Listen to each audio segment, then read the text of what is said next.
The dark history of Mount Rushmore. There is a mountain near Keystone, South Dakota, in the United States.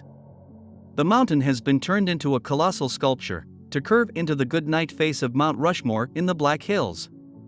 This architectural feat and its grand status have been enough to make people stop and stare, but very few know the dark history of Mount Rushmore.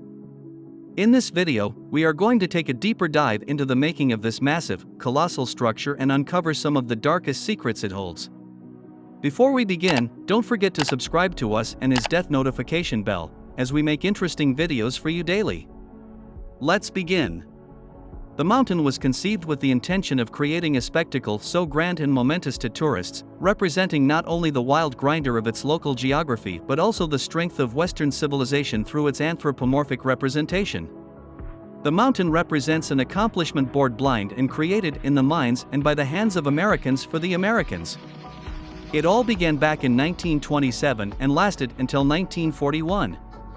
400 workers began carving faces out of the mountain with 450 rocks from a mountainside using small everyday tools like jackhammers and chisels, but to carve faces they also had to use a lot of dynamite.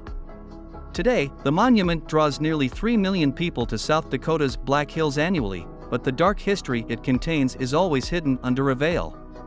It was about 10,000 years ago when Native Americans began inhabiting the Black Hills that the area became secret to the Lakota people.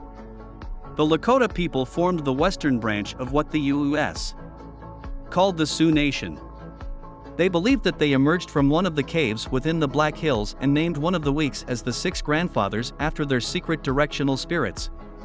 But during 1800 their land was under threat, and white settlers in North America expanded their borders by physical violence or negotiation. The U.S. government ratified hundreds of treaties with Native American nations. But these treaties were not in favor of the Native Americans. This led to a 2-year fight between them.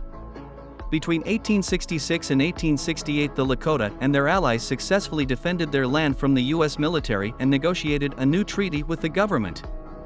This was the treaty at Fort Laramie. In 1968 all parties agreed that the entire territory including the Black Hills belongs to the Sioux Nation. In return, the Lakota will allow U.S. travelers to pass safely through their territory.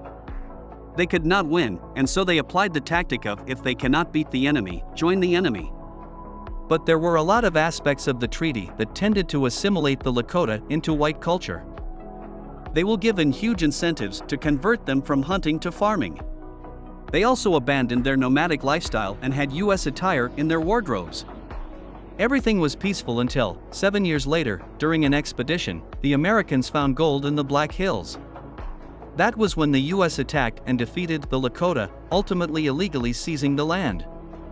Half a century later, workers began working on Lakota's secret Six Grandfathers Mountain. It was a project led by an arrogant sculptor named Gutzon Berglund. It is also said that he had ties to the KKK. It was originally proposed that Mount Rushmore should include Western figures like the Lakota chief Red Cloud, but the sculpture instead decided to feature his own heroes. The secret mountain was getting torn down to make sculptures of the sculptor's favorite heroes. By October 1941 Berglund lost his life from a surgical complication and the project was left unfinished. The project remained incomplete and none of the 4 figures had 4 sources as endangered, and the rubble was left underneath. The mountain might be a symbol of American greatness, but it was actually intended to desecrate the Lakota tribe. This sculptor lost his life and the funding ran out. No one even cared to complete the entire sculpture. The mountain is incomplete, and it is still not completed even after 80 years. It is said that George Washington was known as the town destroyer for encouraging military campaigns that destroyed 50 of their villages. Mount Rushmore is an example of how people were conquering back in the day to enrich their own country. It was a normal practice indeed back then.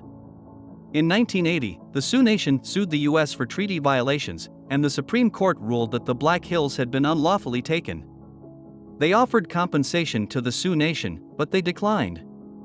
The sacred Six Grandfathers Mountain was never for sale, and it never will be. Thank you so much for watching.